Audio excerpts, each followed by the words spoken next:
gestacional va a ser un conjunto o grupo de trastornos o tumores caracterizados más que todo por la proliferación normal de trofoblast, que como ya sabemos, este es uno de los tejidos que se forman a inicios de la gestación y que posteriormente va a generar la placenta.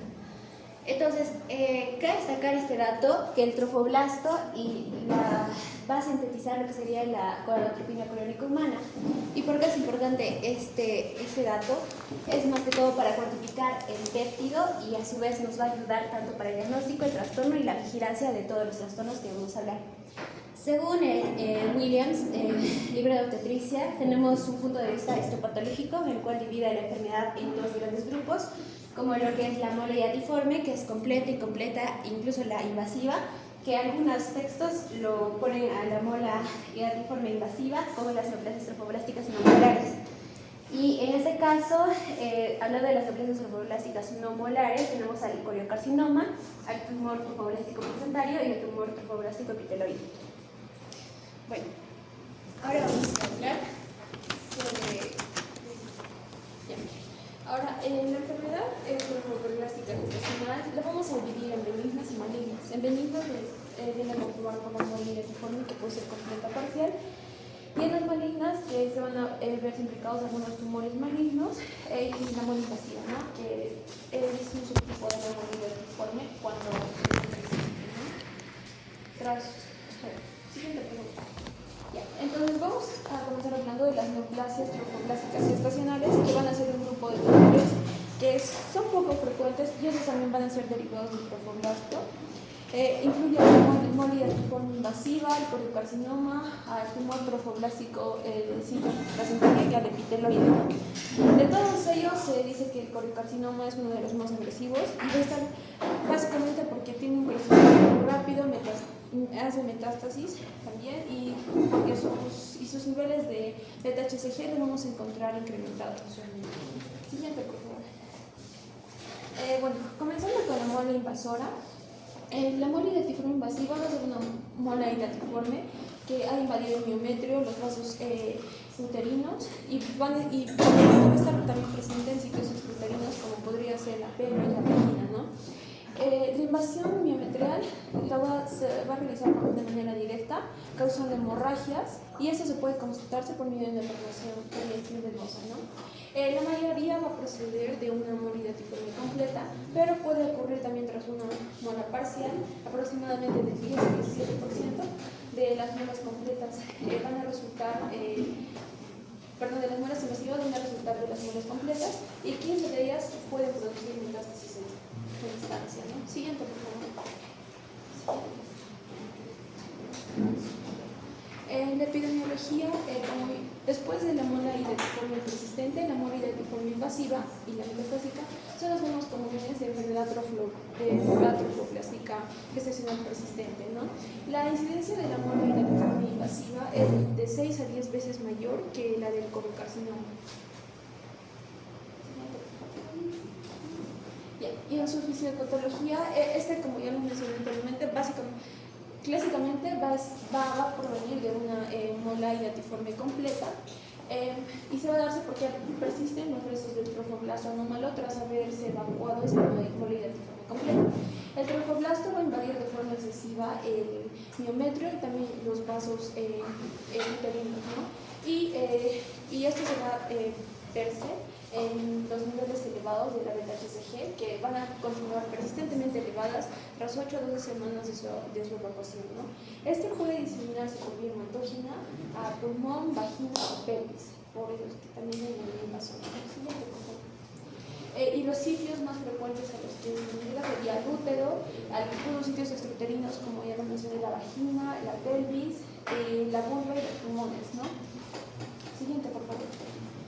Una de las características clínicas principales es que el sangrado vaginal con un incremento de la beta-HCG sérica después de la evacuación de una mola hiatiforme que podría persistir tras 8 a 12 semanas de haberse evacuado esta. ¿Qué has dicho último? Que podría persistir elevada la beta-HCG tras su evacuación, y según lo que encontré decía de 8 a 12 semanas después. No, persistir no en se la... escucha muy suavecito. Ya. Para un coro, fuerte, imagínate. ¿Y cómo es que se va a describirse la muela invasora? Como una lesión erosiva hemorrágica, puede provocar una invasión superficial o completa del miometrio y puede perforar a nivel del útero y comprometer a sí mismo algunas estructuras que van a estar alrededor de este, ¿no? Y también vamos a observar en esta las vellosidades hidrópicas, ¿no? Siguiente, por favor. Siguiente. Básicamente el diagnóstico se realiza por imágenes pélvicas, pero rara vez se puede diagnosticar antes de la evacuación de, en el caso de la muela previa, ¿no? El laboratorio, los niveles de beta-HCG van a persistir elevados después de haber evacuado o recepcionado la muela. Y el diagnóstico básicamente se va a fundamentar en los cambios macroscópicos y en el hallazgo de las vellosidades coriales hidrópicas con grados variables de proliferación trofoblástica dimorfa, ¿no? Siguiente, por favor. Es difícil diferenciar una muela invasiva de otras formas de enfermedad trofoblástica mediante las imágenes, pero en la ecografía lo que vamos a observar son masas vasculares ecogénicas que van a invadir el miometrio, y en la resonancia magnética se puede verse una masa mal definida que va a invadir profundamente también el miometrio, ¿no? Y puede provocar una interrupción completa parcial en la zona pulmonar. En la descripción microscópica vamos a observar las vellosidades molares con trofoblastos asociados en el miometrio, los vasos uterinos o sitios extrauterinos, lo cual es característica diagnóstica, ¿no? También algunas se pueden observar características morfológicas de una mola completa, que es lo más común, pero también se puede observarse características de una mola parcial. En ese caso, las vellosidades deberían ser menos hidrópicas y se puede observarse mayor hiperplasia de trofoblástica. El tratamiento de elección suele ser la quimioterapia, tiene una tasa de curación de más del 80%, ¿no? El diagnóstico diferencial lo vamos a realizar con otros tumores trofoblásticos como es el coriocarcinoma o la placenta creta. En el caso del coriocarcinoma vamos a ver que se va a diferenciarse básicamente porque los niveles de la beta-HCG van a estar mucho más elevados de lo normal, así como en el coriocarcinoma no se van a presentarse las vellosidades, ¿no? Eso básicamente va a ser.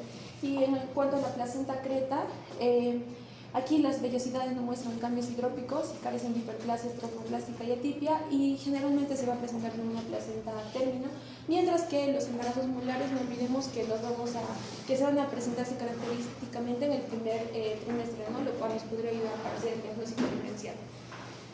Ahora procediendo con el coriocarcinoma. El coriocarcinoma es un tumor epitelial altamente maligno que va a estar caracterizado por una proliferación trofoblástica normal con considerable anaplasia y pleomorfismo celular.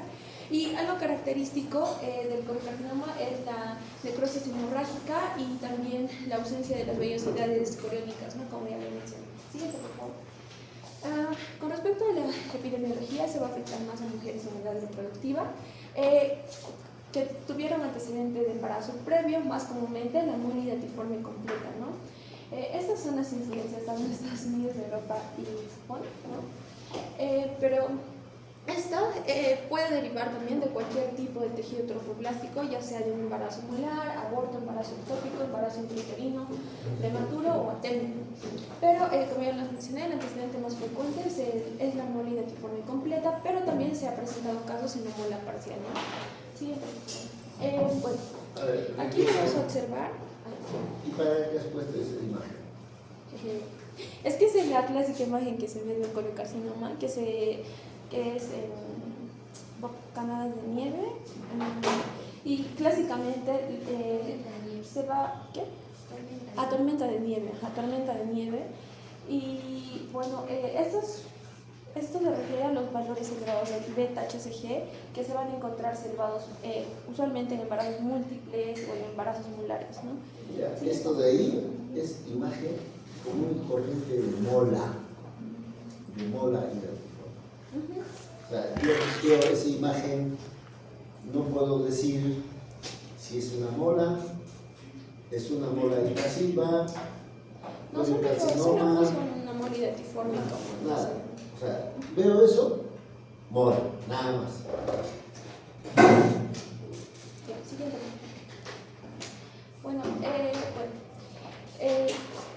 fisiopatología no se va a dar una infiltración directa al miometrio y de sus vasos sanguíneos, y eso va a explicar la capacidad de migración del tumor a distancia. El coriocarcinoma es uno de los que va a causar metástasis mucho más rápido y más agresivo, y los sitios más comunes van a ser el pulmón, el cerebro, el hígado, la pelvis, la vagina, el vaso, el intestino y el riñón, ¿no? Siguiente, por favor. Ahí no va a quedar regresar. Esto de acá, ustedes que están hablando, hay cierta similitud con el otro tema que ya habló su compañera, ¿o no?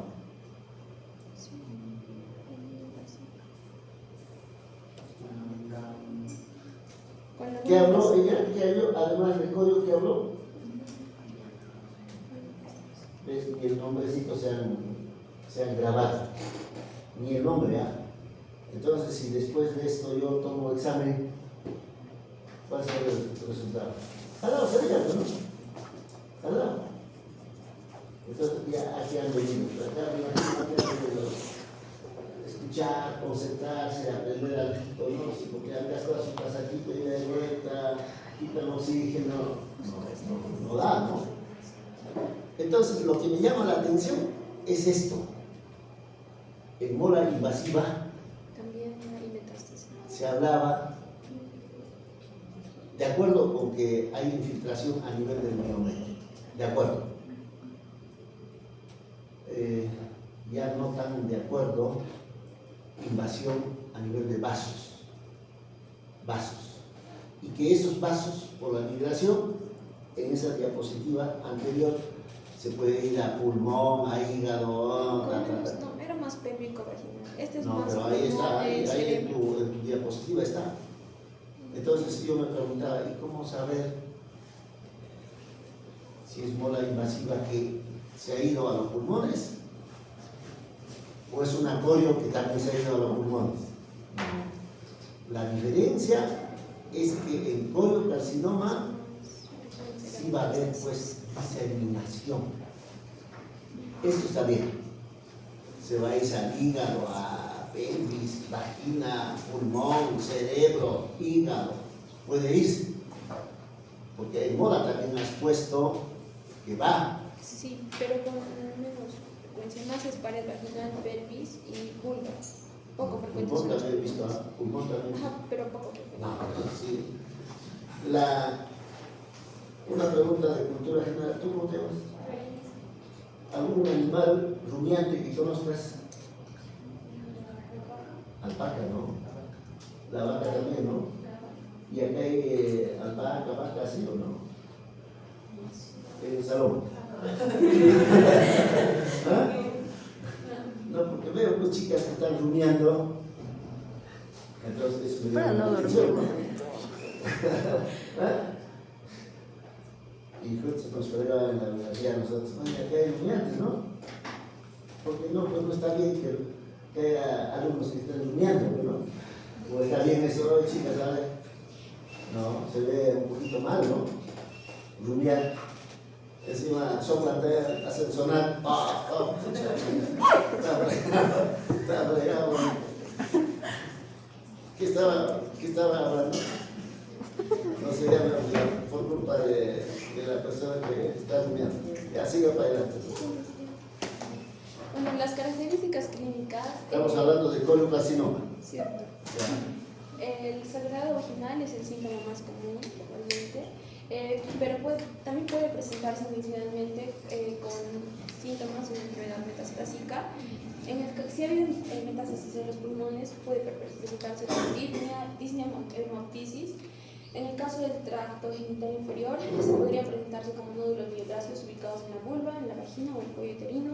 Y si ha habido diseminación hacia el hígado, una función hepática puede estar normal. Al cerebro podría estarse el estado mental alterado, ¿no? Siguiente, por favor. ¿Y no has encontrado una imagen localizada en vagina o no? No, doctor. Imagen. No, pero a nivel del útero se pueden verse como una masa única blanda hemorrágica o múltiples nódulos irregularmente dispersos.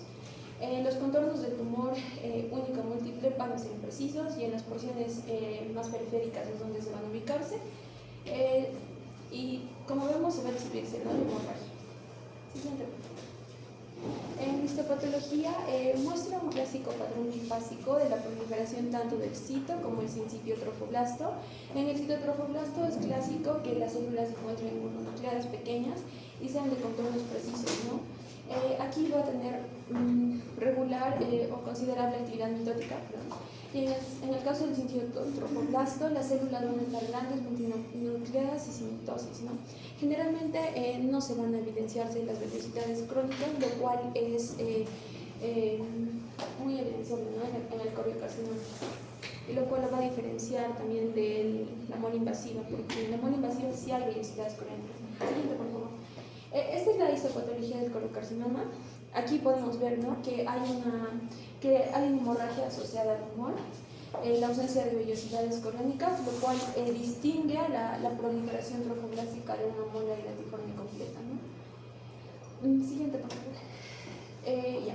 En la descripción microscópica vamos a observar láminas sólidas de inicio trofoblasto atípico, citotrofoblasto y trofoblasto intermedio, así como la ausencia de vellosidades crónicas, el patrón infiltrativo y destructivo, hay alta actividad mitótica, y aquí también lo que les he dicho que es evidenciable, la necrosis extensa, la hemorragia y la invasión vascular, que van a ser muy comunes, ¿no? Siguiente, por favor. En la inmunohistoquímica, algunos marcadores inmunohistoquímicos nos pueden confirmar el diagnóstico histológico de las proliferaciones histotrofoblásticas gestacionales. El inmunoperfil típico incluye la atención intensa para la beta-HCG, que se puede evidenciarse en el sincitiotrofoblasto. La inhibina, la citoqueratina y este marcador se van a encontrarse en todas las células trofoblásticas neoplásicas, ¿no? Y también este marcador molecular, ¿no?, que se va a presentarse en algunos casos, que nos puede indicar un crecimiento excesivo y también descontrolado, ¿no? Ahora, ¿cómo lo diferenciamos el coriocarcinoma de otros tumores como el tumor trofoblástico del sitio placentario? Esto se puede diferenciarse por medio de este marcador, y se dice, ¿no?, que entre el 10 y el 70% de los citotrofoblastos neoplásicos van a presentar y también por la ausencia del CD145, ¿no? Ahora, el diagnóstico básicamente se va a determinarse por los niveles elevados de beta-HCG. También las imágenes, la histopatología rara vez se va a obtenerse con fines diagnósticos. Y en la descripción radiológica, va a ser útil la radiografía de tórax en el caso de que nosotros sospechemos de alguna metástasis pulmonar. En el caso de la ecografía pélvica, no es usual pedirlo, pero aquí podemos, por ejemplo, observar masas con aumento de vascularización. En el caso de la tomografía y la resonancia magnética, también los vamos a solicitar en el caso de que tengamos sospecha de metástasis, ya sea pulmón, hígado o cerebro, ¿no? Siguiente, por favor. Ahora, la estadificación, tras la confirmación de la enfermedad trofoblástica gestacional, tras el examen ginecológico tenemos que valorar, ¿no?, la presencia de metástasis vaginales, masas pélvicas, y en el caso de que haya metástasis locales o haya sospecha de invasión local, nosotros vamos a sospechar de una neoplasia trofoblástica gestacional, ¿no? Y para lo cual ya vamos a proceder, ¿no?, pidiendo ya sea una resonancia magnética o una tomografía, dependiendo del caso. Y en el caso de que no se aclare la metástasis o persista después del tratamiento de estos, podríamos pedir una prueba de positrones, ¿no? Siguiente, por favor. Ahora, los factores pronósticos van a depender de acuerdo al sistema de puntuación pronóstica de la OMS, que va a valorar, en el cual vamos a valorar variables como la edad del embarazo anterior, intervalo entre el diagnóstico y el embarazo, índice, los niveles de beta-HCG, el tamaño máximo del tumor, su ubicación y también el número de metástasis, y también en el caso de que haya hecho quimioresistencia, ¿no? El riesgo bajo, cuando los valores están por debajo de 6, riesgo alto cuando es mayor o igual a 7, y es ultra alto cuando es mayor a 12, ¿no? Y también vamos a usar la estadificación de FIGO, que va a evaluar básicamente dependiendo de la anatomía, cómo ha sido la afectación, ¿no? Y lo vamos a determinar. Va a ser grado 1 si es confinado al cuerpo uterino, grado 2 si está extendiéndose a los anexos y la vagina, grado 3 si está extendiéndose al pulmón, y grado 4 si se va hacia otros sitios metastásicos, ¿no? Algunos factores pronósticos que van a empeorar el pronóstico, valga la redundancia, van a ser la edad avanzada, el hecho de que haya predominio de un embarazo no molar, intervalo prolongado entre el índice y el diagnóstico, cuando la beta-HCG está muy elevado, cuando si tiene gran carga tumoral, si hay metástasis al cerebro, hígado, en el caso de que haya hecho quimioresistencia, ¿no? Siguiente, por favor. Bueno, la quimioterapia es el tratamiento de elección y la elección se va a basarse en la puntuación pronóstica de lo que hemos visto anteriormente, ¿no? De la FIGO y la OMS. Va a ser, cuando es de bajo riesgo se pueden usarse agentes únicos, incluido el metrotexato y la antinomicina D. Cuando es de alto riesgo, agentes múltiples, ¿no? Que pueden incluir el etoposida, el metrotexato, ¿no? La cirugía solo se va a realizarse en casos seleccionados, ya sea porque no le podemos realizar cirugía a aquellos pacientes que tienen edad avanzada o que han sido quimioresistentes o si ha habido una ruptura uterina por tumor, ¿no? La radioterapia es controvertida. Algunos centros la van a utilizar para la enfermedad metastásica cerebral.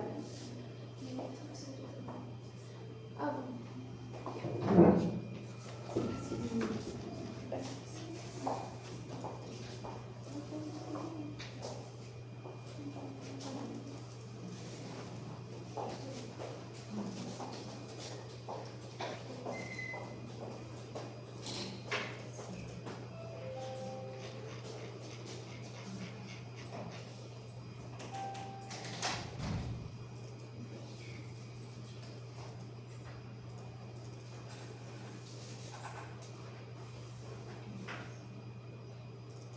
Esta como captura, creo que arriba le tienes que poner eso.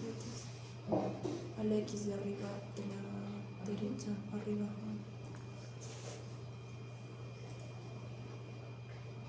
A la casita. O retrasar.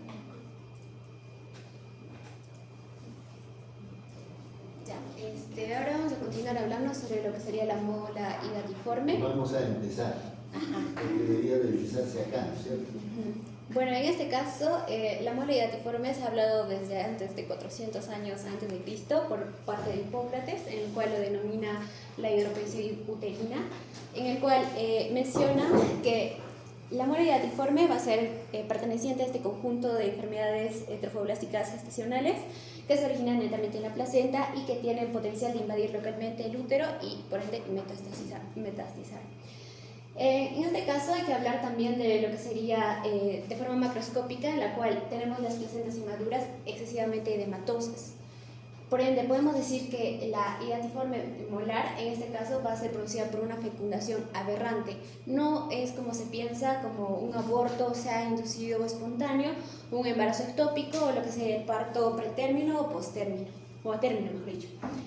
Por ende, como le dije, el origen netamente de la mola hidatiforme va a ser en el trofoblasto y las características de este es que tienen la hiperplasia del trofoblasto, que es consecuencia de la sobreexpresión de los genes paternos, que bueno, posteriormente voy a hablar después. En cuanto a los factores de riesgo, principalmente se basa en asiáticos, hispanos e indios americanos. La incidencia es mayor en estos y tenemos adolescentes menores de 15 años y tenemos que la mola hidatiforme es 2 veces mayor el riesgo en pacientes de 36 a 40 años, pero en aquellas pacientes de 40 años el riesgo es 10 veces mayor. La mola previa en sí puede ser consecuencia, digamos, si una mujer ha tenido la mola antes, en el primer embarazo, el segundo embarazo puede que sea una mola completa en un 2,7%. Si tuvo una mola antes, el segundo embarazo, una mola parcial es de 1,5% la posibilidad de una mola completa. Y bueno, otro factor de riesgo es netamente el aborto previo. Siguiente. Ahora, entonces tenemos 2 tipos de molas, la completa y la incompleta, y la invasiva que ya se ha hablado. Entonces, en la mola completa, como vemos en la imagen, es netamente lo que sería el conjunto de tejido trofoblástico, pero en cambio en la incompleta vamos a tener lo que sería ya la presencia de un tejido embrionario o contenido embrionario. La diferencia de estas dos es por los cambios histológicos, las diferencias cariotípicas que presenta y también la presencia o la ausencia del contenido fetal o embrionario. En cuanto a la fisiopatología, tenemos que hablar sobre la mola completa. Netamente vamos a tener lo que sería un óvulo pero en este caso no tenemos un material genético, es decir, hay desactivación de los cromosomas maternos. Por ende, este óvulo va a ser fecundado por 1 o 2 espermatozoides que son haploides y que pues van a continuar con lo que sería la carga genética, generando lo que sería la androgénesis. Entonces, aquí netamente vamos a ver el contenido del cromosoma paterno, en el cual va a pasar por una duplicación de los cromosomas paternos y netamente solamente tiene contenido paterno, no tiene ningún material o el elemento materno que tiene normalmente, ¿no? un embrión o un cigoto. En este caso, la duplicación va a ser netamente de esta androgénesis. Y bueno, netamente en este caso no vamos a tener el contenido fetal porque no hay un contenido materno en el cual tenga, digamos, la fecundación normal. El cariotipo va a ser euploide, por ende tenemos al 46XX o un 46XY, varía en eso. Y en cuanto a la fisiopatología de la mola incompleta, tenemos al óvulo normal, que tiene su contenido cromosómico, y también esta puede ser fecundado por 2 espermatozoides. Por ende, este acto se hace llamar la dispermia y, consecuente, va a generar lo que sería un cariotipo triploide, que tiene tanto los 2 contenidos paternos y el material genético materno. Entonces, lo cual va a generar a las células cerebrales cromosómicas tanto maternos y paternos. En este caso, el cariotipo triploide va a ser el 69XXX o 69XXY. Siguiente, por favor. Entonces, esta es como una tabla de diferenciación entre una mola parcial con los cariotipos. Aquí lo importante es diferenciar el cuadro clínico. El diagnóstico en la mola parcial va a ser por un aborto diferido anterior y la mola completa es por el embarazo molar, que usualmente ya se ve en una molar más tardía, más grande.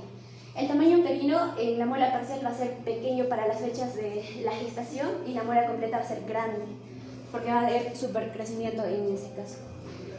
Así también vamos a tener los quistes. Los quistes en la testa luteínica en la mola parcial van a ser raros, pero en la mola completa va a ser del 25 al 30% de los casos. Hay otras literaturas que dicen que desde el 25 al 65%, pero vamos a tomar la de Williams. En este caso también la concentración inicial de la gonadotropina coriónica humana es importante porque en la mola parcial tenemos valores demasiado bajos, o no bajos, sino elevados, pero que no sobrepasan los 100.000 unidades por mililitro, y en la mola completa esto sobrepasa.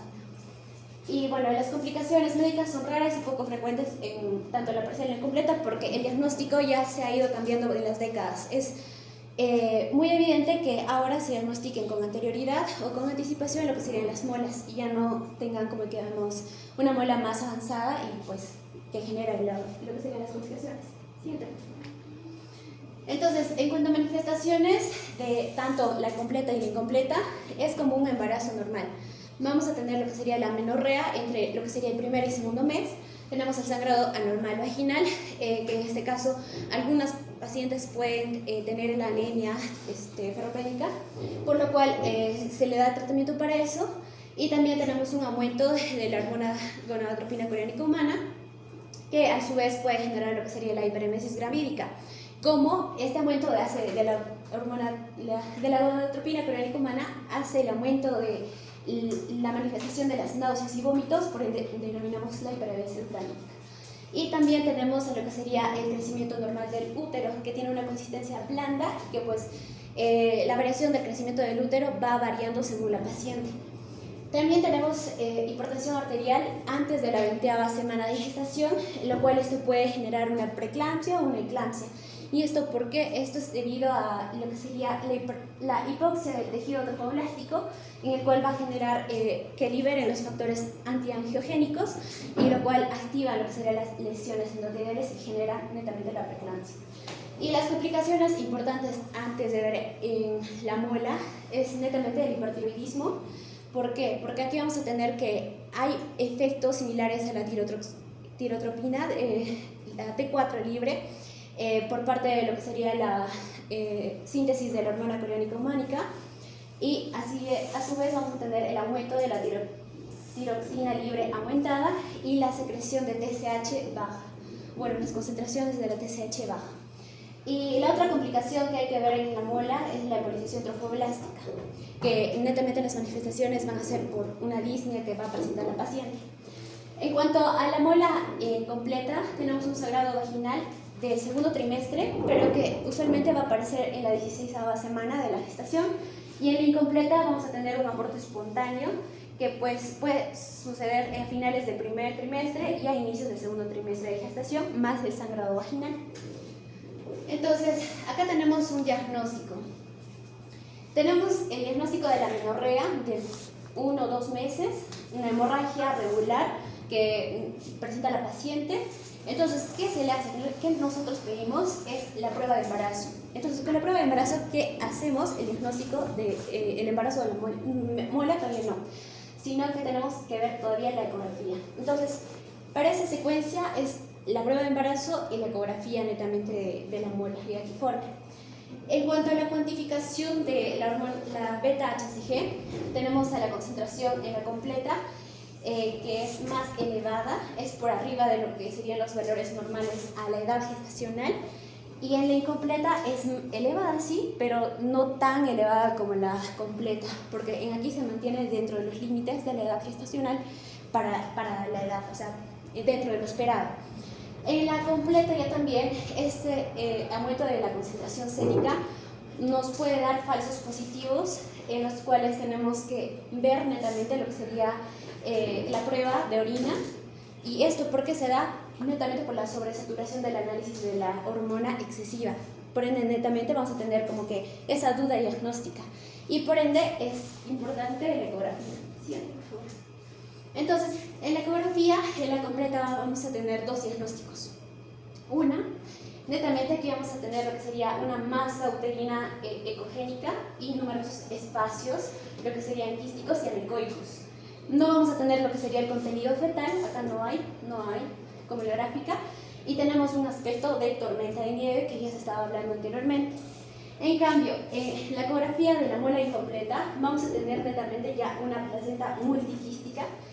Presentamos los quistes acá y vamos a tener que está encruzado y tiene un tejido y un contenido fetal, que es la parte de esto.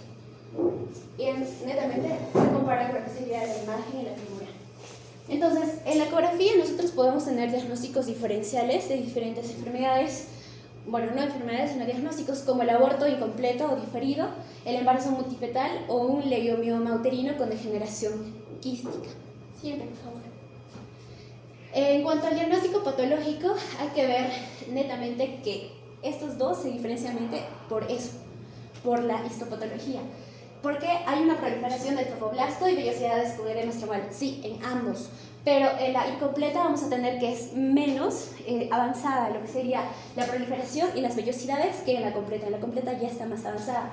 Por ende, hay un 10% de esa incertidumbre de saber por la ecografía.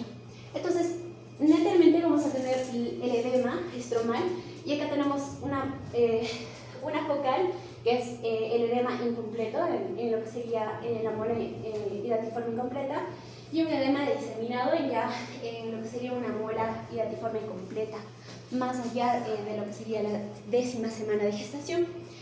Entonces también tenemos otras formas de saber cuál es, si es completa o incompleta, y tenemos la ploidia.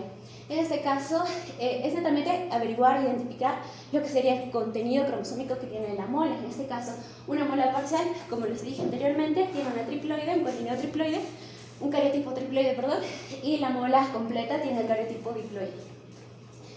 También tenemos la inmunización histológica. En este caso se trata de tamizar, identificar y completar lo que sería la proteína de P57-KIP2. En este caso, esta es netamente sintetizado por el contenido materno que debería de tener.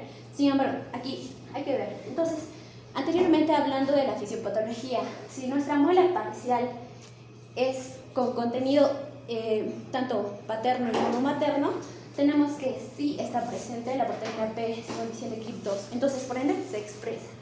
Pero si lo tomamos como una muela completa, en la muela completa no hay contenido materno, es la desactivación de lo que sería el contenido materno, por ende el paterno está presente y se duplica. Entonces, en este caso, el tamizaje de la proteína P57-KIP2 no va a estar, entonces no se va a expresar porque netamente tenemos el material genético paterno. Siguiente, por favor. Entonces, el tratamiento en este tipo de casos es la interrupción del embarazo molar. En este caso es netamente para la evacuación molar y se utiliza de elección el legrado y la aspiración. El legrado por aspiración es muy usado. En este caso se tiene que utilizarse junto a la ecografía transoperatoria para verificar el vaciamiento uterino completo. Y también tenemos que ver antes del procedimiento, ver la dilatación cervical previa. Si no está dilatado, nosotros podemos utilizar una sustancia osmótica por 10 minutos y dejar que actúe. También tenemos que tener el uso de oxitocina para posteriormente, después del legrado, reducir el sangrado porque es muy invasiva y bueno, lo que puede producir es una hemorragia persistente. En este caso nosotros podemos utilizar uterotónicos. También tenemos alternativas quirúrgicas, en este caso de la diagnóstico molar, en este caso que puede ser la histerectomía con preservación anexial. Puede ser completa, pero de elección es la preservación anexial, pero más que todo para las pacientes que están en una etapa de poder embarazarse y no tanto en pacientes añosas, como en este caso, ¿no? La histerectomía puede ayudar a las pacientes añosas mayores de 40 años a disminuir los riesgos de lo que sería la neoplasia trofoblástica gestacional. Entonces, en este caso vamos a hablar también de las complicaciones inmediatas. Una de ellas es la embolización del trofoblasto, que pues netamente va a ir dirigida a lo que serían las venas pélvicas. Otras, en cuanto a las muelas grandes o las completas que hemos estado hablando, es generar insuficiencia respiratoria por el tamaño, el edema pulmonar y las embolias. Y bueno, tenemos otros manejos postoperatorios inmediatos después de hacer el legrado y la aspiración, que es administrar la inmunoglobulina anti-D, netamente en pacientes con RHD negativas. Siguiente, por favor. Y bueno, acá tenemos la vigilancia. En este caso, el objetivo es detectar la neoplasia gestacional persistente. Para ende, vamos a tener que tener un plan de seguimiento. En este caso, como ya les he hablado en la primera diapositiva, es importante tamizar la beta-HCG para el manejo de este. En la primera medición va a ser netamente de las primeras 48 horas post evacuación por legrado o aspiración, y luego el control va a ser de 1 a 2 semanas hasta que sea indetectable. Después se hace durante 6 meses para continuar viendo que este no genere lo que sería la neoplasia trofoblástica gestacional y pues no tenga como que unos falsos positivos a lo que sería un embarazo previo. Y bueno, una vez indetectable y confirmada la resolución, se suspende la vigilancia. El tiempo de resolución en cuanto a una muela parcial es de 7 semanas y la completa es de 9 semanas. Siguiente, por favor. Entonces, para eso tenemos la anticoncepción junto al tratamiento. Tenemos métodos recomendados como los anticonceptivos hormonales orales y los inyectados, principalmente ¿para qué? Para ver que no sea el aumento de la beta-HCG por un embarazo, sino que sea por algo patológico. Entonces, si no está embarazada la paciente y tiene un beta-HCG alto, entonces significa que hay algo patológico, hay un tejido que está creciendo y que está aumentando lo que sería la beta-HCG. Entonces, en este caso es netamente por bajo cumplimiento terapéutico y netamente para ver también la vigilancia del paciente. Entonces, los métodos no recomendados, según la literatura, son los dispositivos intrauterinos, porque netamente tienen riesgo de perforación por una mola invasora y por el legrado invasivo que se le hace, y los métodos de barrera, que son de alta tasa de fallos, como lo que serían los condones, preservativos, y bueno, no se utilizan tampoco los DIUs de cobre ni los colocados. Y acá tenemos factores de riesgo que nos pueden generar lo que sería la neoplasia trofoblástica gestacional, como es la muela completa, que aumenta en un 15 a 20% de riesgo en las mujeres, y una muela parcial que haya tenido la paciente anteriormente va a generar el riesgo de generar la neoplasia trofoblástica gestacional de un 1 a 5%.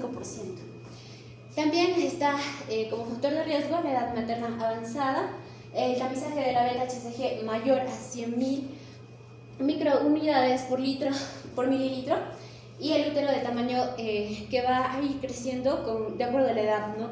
Gestacional que se prevé o que es más aumentada para los valores normales. Y también tenemos lo que serían los quistes de la teca luteínica que sean mayores a 6 centímetros, los descensos de la beta-HCG después de lo que sería el legrado, y la aspiración, bueno, los hallazgos ecográficos como lo que serían los nódulos miometriales y la hipervascularización que ya se les ha hablado en la mole invasora. Siguiente, por favor. Entonces, aquí tenemos netamente un resumen de todo, que es dentro de la fisiopatología, un óvulo normal, fecundado por 2 espermatozoides sin elementos, bueno, en acá fue la presencia de elementos fetales, en las parciales. Y en la completa tenemos el óvulo sin contenido materno, fecundado por 1 o 2 espermatozoides, en el cual se duplica lo que sería el contenido cromosómico, por ende hace el contenido de la androgénesis, y en acá no vamos a encontrar netamente lo que sería el contenido fetal o embrionario. Aquí lo importante es destacar todo lo después de acá. El útero va a ser, tanto en la parcial, pequeño para la edad gestacional que se prevé, pero en cambio en la completa va a ser grande, va a haber esa hiperplasia mayor para la edad que se debería de estimar. También tenemos el tamizaje de la beta-HCG, porque está dentro de los rangos esperados, en cambio en la completa ya es como que mayor en aumento, incluso supera lo que serían los valores normales para la edad gestacional. Tenemos el edema velloso, en este caso, como le he mostrado, que tenemos un edema focal, pero en cambio en el completo es difuso. Y los quistes en el teste luteínico van a ser raros, sin embargo en la completa vamos a tener que es de 25 al 30% presente en la placenta netamente. Los vasos fetales van a estar presentes en lo que sería la muela parcial, y en la muela incompleta no tiene vasos uterinos completos. Bueno, acá tenemos la biopsia, que serían las vellosidades hidrópicas aumentadas en la muela parcial y la perplasia del tejido trofoplástico más vellosidades crónicas anormales en la completa. Y bueno, netamente lo que sería, ¿no?, en la parcial, el tamizaje de la P57-KIP2, y en la completa no presenta. Y ese es el diagnóstico del ecográfico, en el cual en la muela parcial tenemos la placenta multiquística engrosada junto al contenido fetal, pero en cambio en este caso vamos a tener el signo de tormenta de nieve o también la apariencia de un racimo de uvas en la placenta. Bueno, y el diagnóstico o el tratamiento va a depender mucho de la paridad de la paciente. En este caso, si tenemos una mola parcial, podemos hacer la evacuación molar por la aspiración manual endouterina, y también lo que sería el legrado uterino instrumentado, y también lo que sería otro en cuanto a lo que sería la histerectomía. Y la completa tenemos lo mismo, ¿no? Depende mucho de lo que sería la paridad de la paciente, si es joven, si es mayor. Se puede hacer también la histerectomía total o la parcial, o manteniendo lo que serían los anexos. Siguiente. A ver, antes que pases.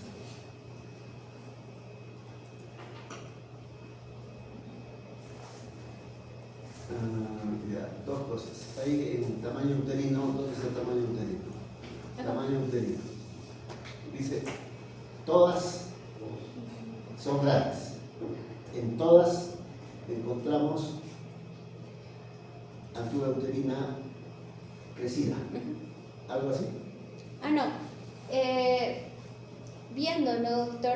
Usualmente yo vi en la literatura con un corte de la 10ª semana de gestación, y digamos, la 10ª semana de gestación de lo que debía de ser un tamaño promedio, cuando una muela parcial, esta se encontraba pequeña, pero en cambio en la 10ª semana de gestación, con una muela más completa, ya estaba aumentada para la edad, o sea, tenía un mayor tamaño. Ya, hay por ejemplo la observación, ¿no? Porque hay una diapositiva antes hablando de factores de riesgo para que pueda pasar a córneocarcinoma útero grande. Entonces, si se considera grande para las fechas, grande, entonces todas las que tienen mola Tendrían el riesgo. Opción a presentar La neoplasia. córneocarcinoma. No es tanto así. Ahí creo que debe haber alguna. Entonces, el comportamiento del tamaño uterino en caso de mola, estamos hablando completa, ¿no es cierto? más o menos el 50% van a ser acorde a la edad gestacional, o quiere decir igual a la edad gestacional. Un porcentaje será 25%, 30% mayor a la edad gestacional. Y otro, la diferencia será 15%, 20%, no sé, incluso menor a la edad gestacional. O sea, el comportamiento del útero igual a la edad gestacional, mayor a la edad gestacional, menor a la edad gestacional. Entonces, de esas tres formas de presentarse, lo que interesa pensando en coliocarcinoma es seguir a esas mujeres que han tenido mola completa y cuya altura uterina es mayor a la edad gestacional. Porque de lo contrario, todos pasarían al coliocarcinoma, ¿no? Lo otro, abajo ahí veo, bueno, creo que es hablando de placenta y feto. ¿Dónde está eso? Placenta y feto. Embrión presente en la muela parcial y no está presente en la muela completa. El contenido embrionario. Ya. En la mola completa no hay Contenido. feto. No es que contenido, sino no hay feto. No hay tejido fetal, no hay. Mientras en la incompleta Sí. puede haber feto. Uno. O no haber feto, pero puede haber placenta. Estamos hablando de la incompleta. Puede haber placenta. O puede haber membranas y cordón umbilical. ¿Se entiende la idea? Sí. En la completa no hay nada de eso. Pero en la incompleta puede haber placenta, o puede haber feto, o puede haber membranas, o puede haber cordón umbilical. Ya eso me dice que hay mola incompleta. ¿Qué más por ahí? Ahora, en esto de histerectomía, creo que también por ahí, no sé si tú o tu compañera habló de histerectomía. ¿Cuándo hacer histerectomía? Porque lo ideal es solo ameo o LU, nada más. Ese es el manejo. O es ameo o es LU. Histerectomía. Bueno, viendo lo que sería la bibliografía, mencionaba que se hacía la histerectomía total en pacientes añosos, porque Ya, tenían mayor riesgo. Pero Ya, en las añosas sí, pues. y Pero también se puede hacer histerectomía cuando viene, hablando del Cusco, viene pues, no sé, Languilayo, por decir. Yo lo cito y sé que esta mujer no me va a venir. Irresponsabilidad. ¿Cómo saber si se va a curar o va a pasar a coliocarcinoma? Entonces, una razón, añosa. Otra razón, deseos reproductivos ya completados. O sea, ha querido tener 2 hijos, ya tiene 2 hijos, ya no quiere más. Y la tercera mola, ahí tengo que hacer histerectomía. Y la otra razón es que esta mujer viene del campo, casi seguro cuando cite no va a regresar, ahí puedo hacer histerectomía. Y la otra razón es útero grande, pues, útero grande. Hay molas en la que, por ahí otra cosa que hay que observar, 1 a 2 meses de amenorrea, ¿no es cierto? de 1 o 2 meses de memoria. Amenorrea. Entonces tiene 2 meses. Ese término amenorrea no está tan bien, ¿no? Porque cuando hablamos de amenorrea, La ausencia de sangrado ¿por embarazo. qué tiempo? Es tiempo. Pasada las 3 días de la fecha de Probable de la sangrado. menstruación. No. ¿Cuándo se habla de amenorrea? A ver tú, ¿cuándo es esta amenorrea? 3 meses.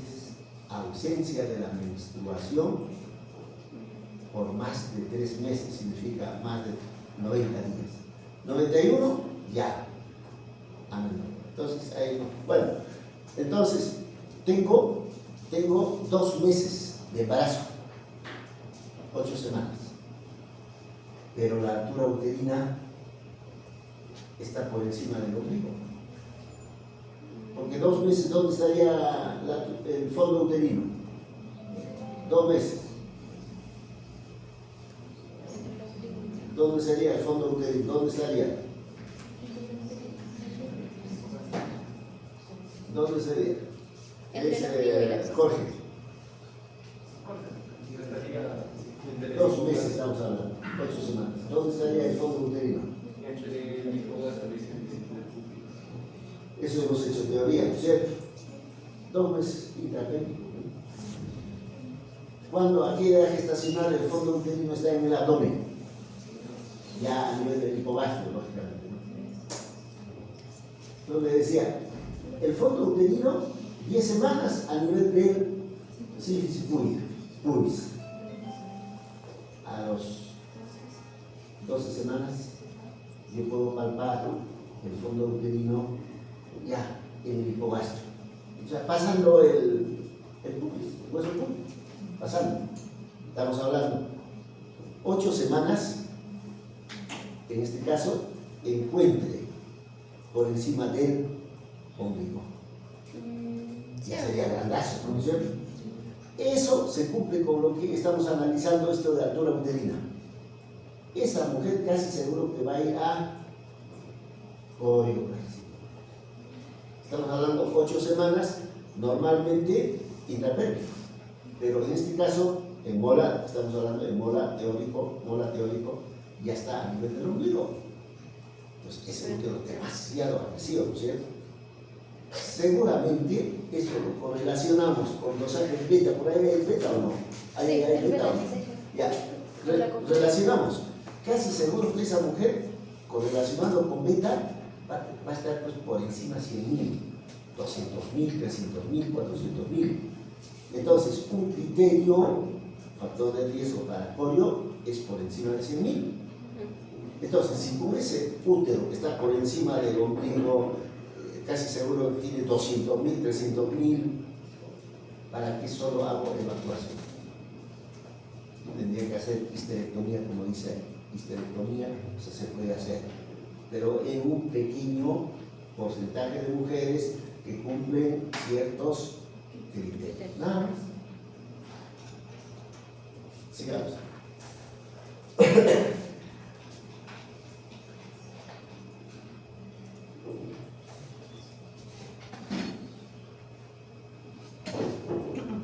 Bueno, compañeros, continuando con la exposición, vimos que en una clasificación anterior que se mostró, teníamos que hay en esto de la enfermedad trofoblástica las formas benignas y las formas malignas.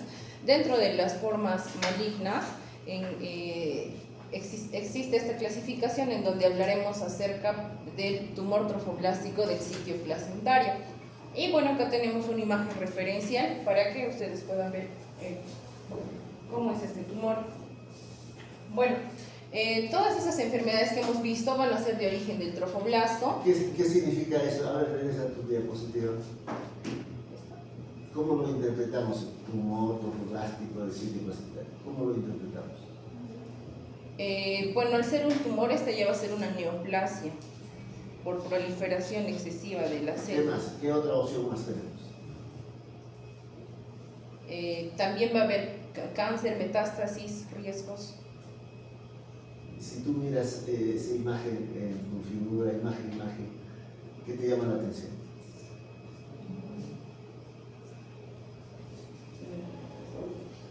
El crecimiento del útero en la zona miometrial. ¿Qué dice? ¿Qué les llama la atención? Tú que estás medio igual que yo. Justo te daba detrás con nosotros.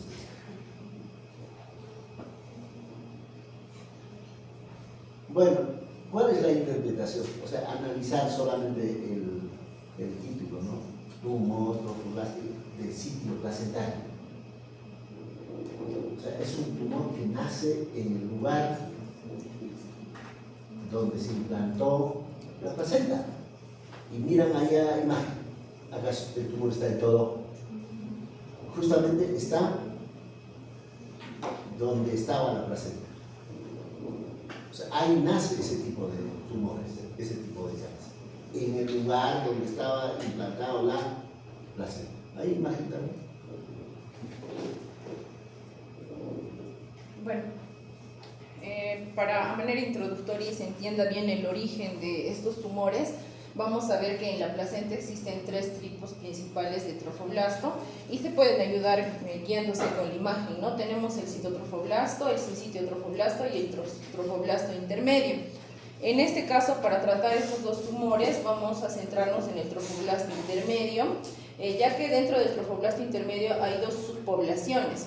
Primero, el trofoblasto intermedio del sitio de implantación, que justo es el que vamos a ver y es aquel que invade el miometrio y remodela las arterias espirales. Y también tienen otra subpoblación, que es el trofoblasto intermedio coriónico, ¿no? Este coriónico se va a encontrar en las vellosidades coriónicas y la membrana coriónica. Bueno, vamos a ver que esta va a ser una neoplasia derivada, como vimos anteriormente, del trofoblasto intermedio. A diferencia de las otras patologías malignas, en este caso esta va a representar solo el 1 a 2% de todas las enfermedades trofoblásticas gestacionales. Es por eso que decimos que esta va a ser muy rara. Vamos a ver que, como vemos en estas imágenes, se va a caracterizar por el crecimiento infiltrativo del miometrio. Y a diferencia de las otras, en acá vamos a encontrar una baja producción de beta-HCG. Y eso nos puede ayudar a hacer, pues en este caso, un diagnóstico diferencial en comparación a los otros tipos que vimos anteriormente. Dentro de la etiología y patogenia, vemos acá, en la imagen más pequeña, todo esto es el trofoblasto, justamente del sitio placentario. Y en acá vemos una imagen más ampliada. Entonces, en este caso, esta neoplasia va a surgir a partir del trofoblasto extravelloso, ¿no? Vamos a ver que las células de acá son las que forman las vellosidades, pero va a haber otras células que van a encontrarse netamente en el miometrio, llamado trofoblasto extravelloso, y es en esta zona en donde se va a dar la proliferación celular. Bueno, al igual que en las otras patologías, vamos a ver que en este caso también va a aparecer en ciertas circunstancias. Primeramente, cuando hay un embarazo a término, que es lo más común que puede aparecer, si es que aparece, ¿no? Porque hemos visto que solo aparece en el 1 al 2%, pero entre esa población de 1 a 2% se ha visto que se ha presentado más en personas con embarazo a término en un 50%, también en personas con embarazo espontáneo y también en mujeres con embarazo molar. Vamos a ver. Aborto espontáneo. Bueno, vamos a ver que los 2/3 vamos a ver que actúan de forma indolente, mientras que un 30-40% van a desarrollar metástasis, ¿no? Incluso muchos de estos llegan a ser muy agresivos y hasta llegan a causar la muerte. Bueno, dentro de las características clínicas, en el grupo de población estudiado, la edad media de presentación va a ser entre 30 y 40 años, puede presentarse un sangrado uterino normal o metrorragia tardía después del parto. Al igual que en todas las enfermedades trofoblásticas, siempre va a haber un incremento en el tamaño uterino, ¿no? E incluso en algunos casos se podría palpar una masa uterina. Encontramos a la beta-HCG sérica baja o moderada, a diferencia del coriocarcinoma en la que la encontrábamos muy elevada. Y esta sí puede hacer metástasis a pulmón, a vagina, ganglios linfáticos e hígado. Bueno, a diferencia de los otros, vamos a ver que en estos 2 tipos de tumores vamos a ver bastante lo que es el diagnóstico histológico. Entonces, vamos a ver que no siempre se puede diagnosticar con biopsia, entonces nos tendríamos que apoyar con exámenes de sangre y también pues con el diagnóstico histológico. Como vemos en la imagen, va a tener una proliferación laminar del trofoblasto, en este caso extravelloso que se mostró anteriormente, y también una proliferación miometrial o también del endometrio. Vamos a ver que se van a identificar abundante material fibrinoide en la histopatología, invasión vascular, cantidad variable de inflamación, y también vamos a encontrar zonas de necrosis en la histopatología, hemorragias y bueno, necrosis marcadas. Es más, en este caso, un diagnóstico histológico a diferencia de los otros. Vamos a ver que en el tratamiento de elección, al ser una neoplasia más invasiva y que genera metástasis, el tratamiento de elección va a ser la histerectomía total, porque según los estudios que se han hecho moleculares, se dice que en este caso estos dos tipos de neoplasias no van a ser sensibles a la quimioterapia de elección que se utiliza, por ejemplo, en el caso de un coriocarcinoma. Es por ello que se elige una histerectomía total. Y en caso pues de mujeres que aún no han tenido la cantidad de embarazos necesarios o los hijos que quieren tener, se puede preservar los ovarios, pero se recomienda la histerectomía total, que es esta imagen de acá, ¿no? Tenemos la parcial, la total y la radical. Se recomienda en este caso la total. Bueno, también se puede acompañar en muchos de los casos con quimioterapia, pero en este caso cuando se requiere hacer la quimioterapia es para enfermedad metastásica y enfermedad recurrente. Tenemos esta terapia que es un régimen multifarmacológico.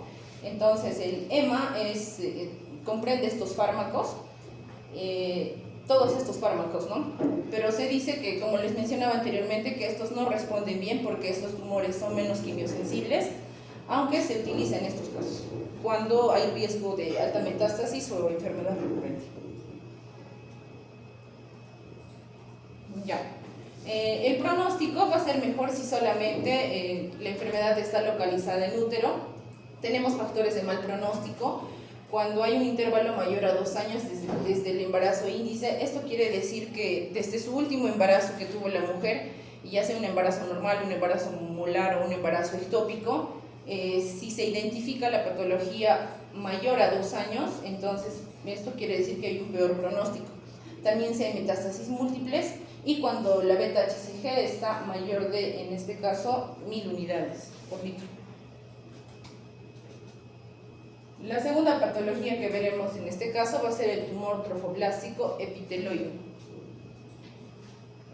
Bueno, esta también, a comparación de la otra, va a ser muy rara. Es por eso que decimos que representa a menos del 1% de los tumores trofoblásticos. Y bueno, las características y las diferencias entre una y otra van a ser principalmente el subtipo de los trofoblastos intermedios. En este caso, o sea, la localización donde se proliferan las células. En el otro era extravelloso y en esta va a ser en la placa coriónica. Ya, en la placenta coriónica. Vamos a ver que este suele aparecer después de un embarazo con una mediana de 6 a 7 años, y varios van a aparecer después de un aborto espontáneo o una molidatiforme que vimos anteriormente. Vamos a ver que estas suelen ser menos invasivas, pero que al igual de la otra, ambas son resistentes a la quimioterapia. Es por ello que dentro de su tratamiento vamos a encontrar que también se recomienda la histerectomía total. Ya. A nivel de histología, vamos a ver que en este caso van a ser nodulares y van a haber proliferaciones de células trofoblásticas más pequeñas. En el citoplasma vamos a encontrar que el citoplasma va a ser más eosinófilo y claro, vaculado, y bueno, también vamos a hacer pruebas inmunohistoquímicas en donde vamos a encontrar la inhibina alfa positiva, EMA positivo, beta-HCG negativo o bajo y un Ki67 bajo. Este Ki67 bajo, que también vimos dentro del coriocarcinoma, nos ayuda a identificar la proliferación o la velocidad en la que se proliferan estas células. También tenemos una inspección macroscópica. Vamos a ver que en este caso el tumor epiteloide se puede confundir con carcinoma de células escamosas a nivel de cuello uterino porque se presenta en el endocervix. A diferencia del anterior tumor que vimos, en este caso las células invasoras no solamente se van a encontrar a nivel miometrial, sino que también podemos encontrar esas células invasoras a nivel de cuello uterino y cervix. Ya. En este caso la edad media aumenta, que va de 30 a 50 años. También vamos a encontrar metorragia, masas uterinas y metastásicas, y niveles de beta-HCG bajos o moderados. Como veíamos en la inmunohistoquímica, vamos a ver que si el Ki67 es alto, el tumor tiene muchas células de divisiones, por eso que suele ser muy agresivo. En este caso, en ambos casos hemos encontrado que el Ki67 es bajo, es decir, que el tumor va a crecer mucho más lentamente. Es un tumor que crece lento, es por eso que el tiempo de diagnóstico, vimos acá, era más o menos de 6 a 7 años después de su último embarazo. Entonces, ¿por qué en este caso decimos que la quimioterapia no afecta, o bueno, estas enfermedades no son sensibles a la quimioterapia? Es justamente porque el crecimiento o la proliferación de células es más lento y la quimioterapia afecta más a las células que se reproducen mucho más rápido. Bueno, como tratamiento vamos a ver que también tenemos a la histerectomía total, que va a ser el tratamiento de elección, y pues también resección de la metástasis si es posible. Bueno, además, en pronóstico vamos a ver que factores de mal pronóstico van a ser metástasis hepáticas o cerebrales, intervalos largos desde su último embarazo, y también si encontramos un tumor mayor a 5 centímetros. Y bueno, finalmente tenemos una tabla, un cuadro diferencial con las principales diferencias que hemos encontrado entre un tumor trofoblástico del sitio placentario y un tumor trofoblástico epiteloide. Tenemos diferencias en cuanto a la edad, en la frecuencia, que es menos frecuente en este caso el tumor trofoblástico epiteloide, en los embarazos antecedentes, más común en embarazos a término en un 50%, y en el otro caso aparece después de 6 a 7 años desde su último embarazo. También vamos a ver que en cuanto a la metástasis, en el caso del tumor trofoblástico del sitio placentario puede hacer mayor metástasis, ya sea a pulmón, a cerebro y a otros órganos, pero en el otro caso también puede hacer metástasis, pero es menos frecuente, y en el caso del otro, si es que hace metástasis, se encuentra más en hígado y en cerebro. La beta-HCG sérica en ambos va a ser baja o va a ser moderada, y tenemos diversos marcadores inmunohistoquímicos que nos ayudan a hacer la diferencia. En ambos la sensibilidad a quimioterapia es baja, por ello el tratamiento de elección para ambos va a ser la histerectomía total. Y bueno, la quimioterapia sí se suele acompañar en ambos casos, solamente pues si vamos a tener enfermedad metastásica presente o si la enfermedad ha sido recurrente. Y bueno, estas son nuestras referencias bibliográficas. Eso sería todo. Muchas gracias. Muy bien.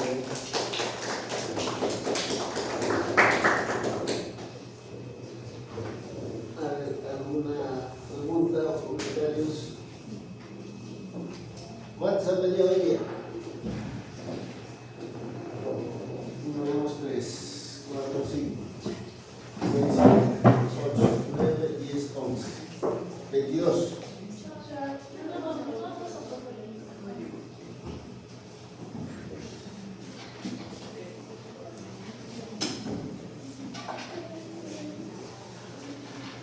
Mientras tanto, a ver, preguntas. ¿Qué les gustaría preguntar? A ver.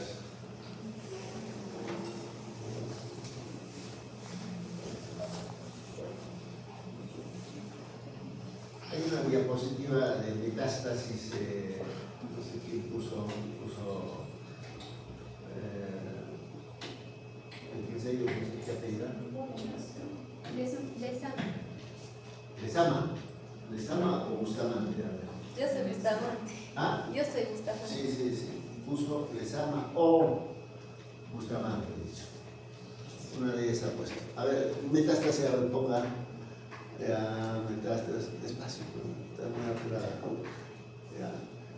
Metástasis por acá.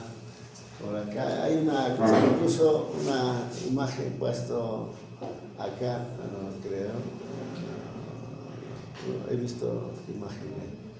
una fotito de...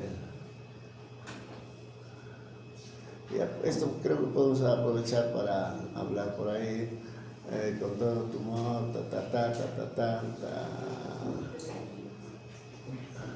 ¿No? ¿Tú no has puesto metástasis o sí? Vamos a poner la lupita. Yo soy la ecografía y el edema. Ya. Entonces de su compañera ahí debe estar, ¿no? De su compañera. Esa doctora. No, a ver, avanza. Por ahí metástasis donde habla. Más común, pulmón, cerebro, pelvis, vagina, ya. Entonces acá. Esto de acá.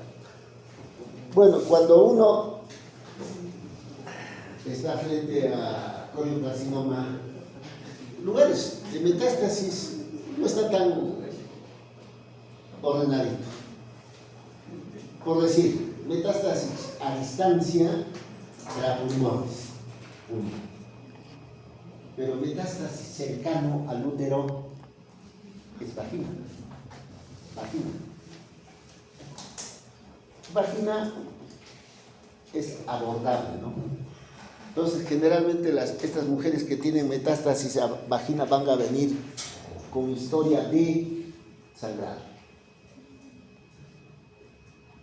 El ginecólogo que va a ver a esta paciente como parte del procedimiento es colocar espectro para saber de dónde viene el sangrado, ¿no? Porque el sangrado puede venir de vagina, puede venir de cuello, puede venir de útero. A él uno va a saber solo colocando el espectro. Entonces, en caso de metástasis a vagina, generalmente se ve como angiomas. ¿Cuántos tipos de angiomas conocen ustedes? Imagínense en qué tema de cirugía cardiovascular, por decir. Angiomas. Hay un angioma cavernoso. Son dos tipos nomás, ¿vale? Angina plano, hemangioma plano y hemangioma cavernoso. Entonces, o si quieres, de repente por ahí puedes buscar imagen de coriocarcinoma vagina, debe aparecer por ahí.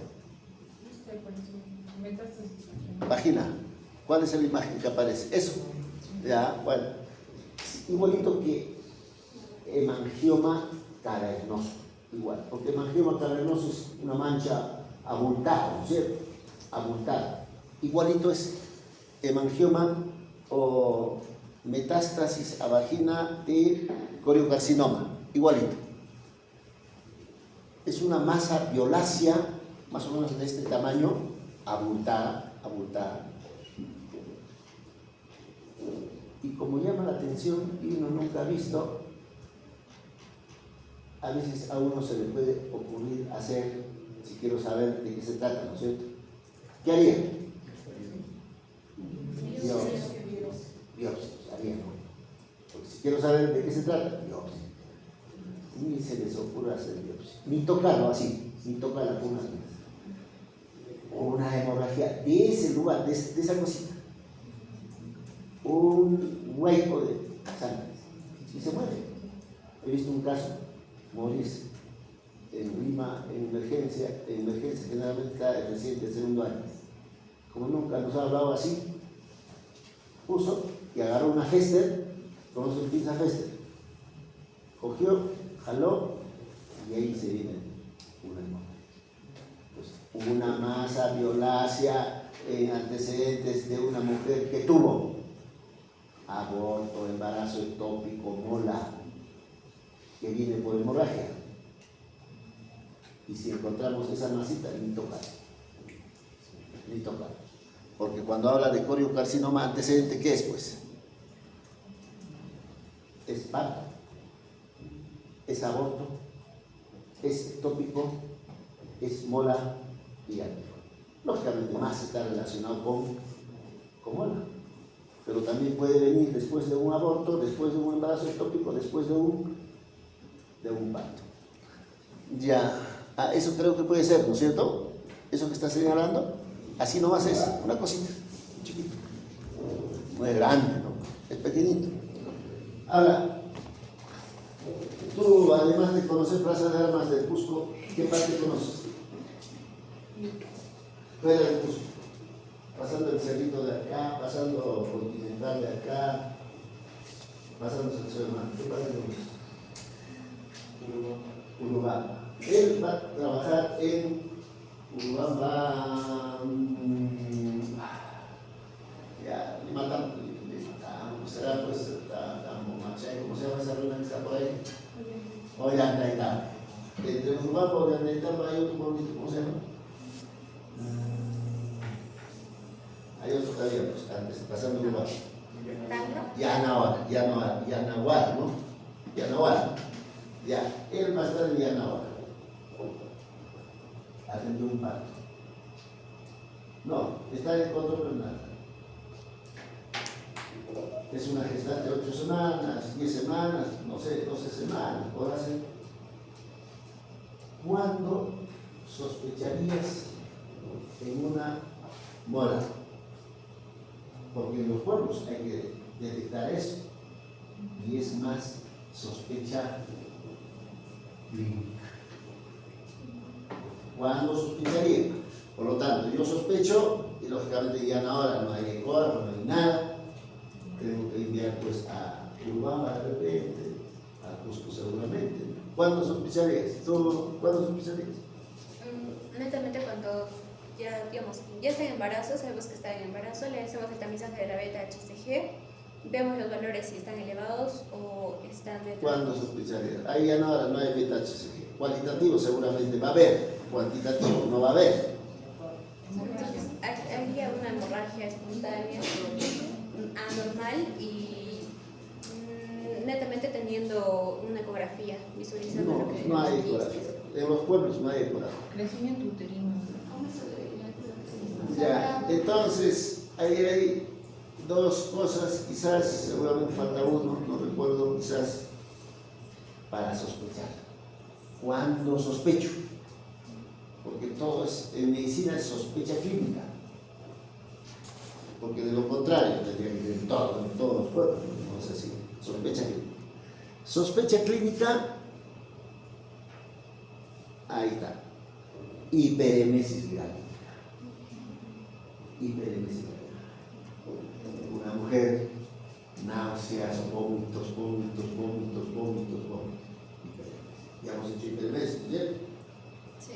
Y genes hacen eso, hiperemesis. Entonces, si la mujer me dice que estoy vomitando. 1, 2, examino. El otro está vomitado. Ya tengo los datos. Si a eso le sumo, examino y hay historia de sangrado. Historia de sangrado. Pero la característica de Mola no es que sangra como amenaza de aborto constante, todos los días. La característica de la hemorragia en el caso de Mola es una hemorragia, 1, escaso. 2, intermitente. Puede sangrar un día, deja de sangrar 2 días, otra vez vuelve a sangrar. Evolución prolongada. Escasa, intermitente, evolución prolongada. A eso le suman náuseas, vómitos, sí. Útero grande, tengo que pensar en una bola. Y si pienso en una bola, ¿qué hago? Mandar el puesto donde lo haga ecografía. Lo ideal en una bola es hacer una ecografía. En ecografía voy a ver esa imagen: tormenta de nieve, copo de nieve, panal de abeja, racimo de uva, cualquiera de eso. Es similar, son términos. Voy a ver, entonces, mirando eso, pues cualquiera va a decir, esto es una bola. Si tengo en el centro, en el lugar donde estoy, un ecógrafo que tiene meses, tiene útero grande, mancha de sangre, tengo el aparato, pongo el aparato acá y intentar ver esto. de beta y un papel. En el hospital Lorena a veces no hay reactivo, pero para cualitativo sí tengo, pero cualitativo no me sirve, no me sirve, me sirve cuantitativo, me sirve cuantitativo. Ecográficamente necesito buscar tres cosas, ¿no? Ecográfica. Uno, el tamaño del UTM. Dos, esa imagen.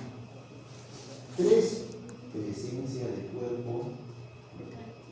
Tengo que buscar, no se me va a presentarse así, ¿no? Por lo menos el cuerpo lúteo no se me presenta así. En cuerpo lúteo me interesa saber cuánto es el diámetro. ¿Cuál es la diferencia entre diámetro y radio? Esta es la geometría, ¿no? Dos veces radio. Diámetro es todo, de canto a canto. Ese es el diámetro. Radio es del centro a una parte, ¿no? Del centro a acá o del centro a acá. Ese es radio. Entonces me interesa el diámetro. Saber el diámetro. ¿Qué diámetro o a partir de qué número de diámetro me dice que esto es, puede ser, puede hacer córneocarcinoma? Bustamante. ¿A partir de cuánto de diámetro? Eso me interesa hacer. O sea, yo como ginecólogo busco, mido, ya, ¿a partir de cuánto? He visto que en tu diapositiva. A partir de 6 centímetros. 6 centímetros. Hablando de milímetros, 60 milímetros. Mayor o igual de 6 centímetros o 60 milímetros, tengo que parar la otra. Entonces, busco factores de riesgo para el carcinoma. Cuerpo lúteo, mayor, igual 6, útero grande, edad gestación o edad materna, alto. ¿Cuándo es alto? 40 o más de 40 años. Puede ser. Útero grande, concentración de beta que es alto. Eso tengo que buscar para el manejo. Ya, eso, ISTK mayor de 6, ahí está. Entonces, beta mayor tantos, edad materna avanzada. ¿Cuánto es edad materna avanzada? Mayor de 40 años. Eso es. ¿Qué más? Ahora, lo otro. Lógicamente, de todo este tema, el más frecuente será mora. Ahora, segundo, mola invasiva. ¿Cómo voy a diagnosticar mola invasiva? Tranca, bien difícil. Una de las formas de hacer diagnóstico de mola invasiva es histológico. Entonces a nosotros en el INEM nos enseñaba, si quieres diagnosticar mola invasiva, tienes que enviar al patólogo dos muestras. ¿Cuáles son esas muestras? Uno, de la cavidad, sacas las vesículas y pones en un frasco, ese es frasco 1, y ahí tienes que rotular, decir cavidad uterina. Y el otro, o la otra muestra, es raspando ya la última parte, teóricamente ya es terminado, porque hay signos indirectos de que uno ya terminó. Signos indirectos, esto les hablaré en aborto, signos indirectos. Ya se presentó esos signos indirectos, por lo tanto te está diciendo indirectamente que ya terminaste, ahí sigues raspando.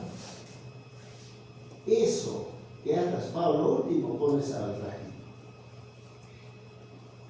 Porque si estás raspando ya más de lo normal, ¿a dónde estás afectando? Ya será pues comienzo del biométrico. Y si ahí encuentra que hay tejido trofoblástico, significa que hay una mola mayor es histológico. Mola. Lógicamente, clínicamente uno también puede decir, ¿no? Porque persiste la hemorragia, ¿no? Persiste la hemorragia. Pero para cualquier manejo, en estos casos, importante tener la confirmación diagnóstica. Entonces, entre todo lo que se ha mencionado, el más frecuente es mola, bueno, preocuparse de poliocarcinoma. Poliocarcinoma es más fácil de hacer diagnóstico, igual que mola, que es más difícil mola en el paciente. Y del sitio placentario, ¿cuándo sospecharía? ¿Cuándo sospecho? Igual es sospecha clínica. ¿Cuándo sospecharía? Diagnóstico, vete a ver, ahí debe estar, diagnóstico. A ver, vete al diagnóstico. Características clínicas. Hay características clínicas. A ver, ¿qué dice? Edad media, 30-40, sangrado uterino anormal, metraje útero aumentado, beta, Esto es lo que tiene que hacerme sospechar. Sangrado. O sea, hemos atendido un parto, se va a su casa, la paciente regresa, de repente a los 15 días, porque ahí habla de hemorragia tardía, ¿no? Sangrado uterino anormal o tardía, posparto. Entonces, la vez pasada que hemos hecho clase, hemos hablado de hemorragia temprana y hemorragia tardía. Hemorragia tardía, esto encaja en hemorragia tardía. Pero en este caso, a diferencia de hemorragia tardía, benigna, por decir, retención de restos, en caso de retención de restos, hemorragia tardía que va a manifestarse a los 5 días, o una hemorragia, o a los 6 días, o a los 7 días. Pero en este caso no. Esa hemorragia tardía se refiere a que la hemorragia se va a presentar de repente a los 15, 20, 25 días. Entonces vienen con esa historia. Hemorragia tardía que se presenta a los 15, 20, 25, 30 días. 1, 2 a beta. A veces es negativo. A ver, busquen lactógeno placentario. Busca lactógeno placentario.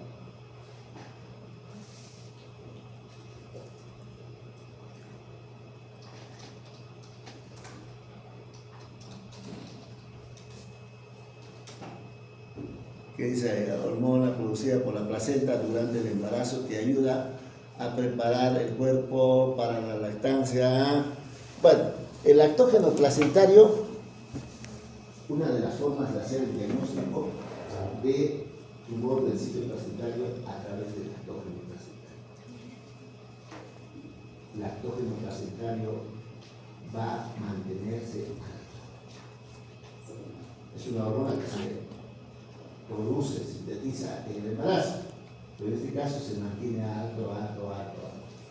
Normalmente una vez que se puso la placenta debe de bajar y desaparecer, pero en este caso una meseta, a diferencia de la beta-HCG. La beta-HCG se puede mantener, pero bajísimo, lactógeno placentario. Entonces hago sospecha clínica por la hemorragia, hago tacto vaginal, el útero sí está aumentado de tamaño, un útero que ya debía, por ejemplo, ¿a qué edad gestacional el útero está intrapélvico? Normalmente, ¿a qué edad o a cuántos días del posparto intrapélvico? ¿Cuántas semanas? Eso fue el periodo normal, ¿cierto? ¿Cuánto será? Intrapélvico, ¿no? Hoy día, ¿qué hemos pasado? ¿Por qué hemos pasado visita? A los 2 días, ¿cuánto está el útero? Ya estaba más abajo del ombligo. ¿Más abajo de qué? Del ombligo. ¿Del cerebro? Del ombligo. Ya, ¿cuánto? Te preguntan cuánto, no dónde. 5 días. ¿5? No, se llama esta chica por las armas que se van al hospital. ¿Con quién más ha ido? Con Palomino, ¿no? ¿Dónde está Palomino? A ver, por las armas. Si estamos midiendo 12 centímetros, 13 centímetros, 14 centímetros, estamos midiendo. Ustedes deben de, a ver, chequear, después del alumbramiento, ¿a cuántos centímetros el útero queda? ¿A cuántos centímetros? Estamos hablando de sífilis pública, ¿no es cierto? De ahí para arriba, ¿cuánto? será 14 centímetros, será 15 centímetros, será 20. A ver, averigüen pues para mí, ¿a cuánto? Miren qué libro, no van a averiguar. Lean pues William, no sé, Schwab, no sé qué otro libro, ¿no? ¿A cuántos centímetros? Y a partir de ahí, ¿cuántos centímetros por día disminuye el útero? ¿Cuántos centímetros por día? Entonces ahí sacan su conclusión. Entonces, ¿cuántos días después del alumbramiento el útero ya debe estar librado? Pero en este caso, el útero, ya estamos hablando 20 días, un mes, el útero sigue siendo grande. Eso nomás tiene que llamar la atención. Pero, ¿debo de pensar en otra opción también o no? ¿Qué significa? Por decir ya para agilizar, tendría que hacer diagnóstico diferencial con un útero miomatoso también, ¿no? Puedo estar frente a un útero miomatoso, no necesariamente por un tumor del sitio placentario. Y el mioma también me va a dar hemorragia, se manifiesta por hemorragia. Entonces, ¿qué me va a hacer diagnóstico diferencial? Será pues beta, aun cuando sea poquito. Y mejor todavía el lactógeno placentario, mejor. ¿Qué más? ¿Qué otra pregunta? ¿Ninguna otra pregunta? Gracias. Muy bien, pues. Sí. En el caso acá del tratamiento y los métodos anticonceptivos, Ya. ¿Métodos anticonceptivos de qué? como tratamiento, acá lo explica en mula completa, Ya, no es tratamiento. o como prevención de otro embarazo. Anticonceptivos no se usa como manejo, ¿no? Se usa como prevención, prevenir otro embarazo. Claro. Ya, ¿cuál es la pregunta? En todo caso, si es que se hace una ligadura o Ah, ya no necesita. Nada, pues ya no se hace. Entonces, de los métodos anticonceptivos, en caso de mola,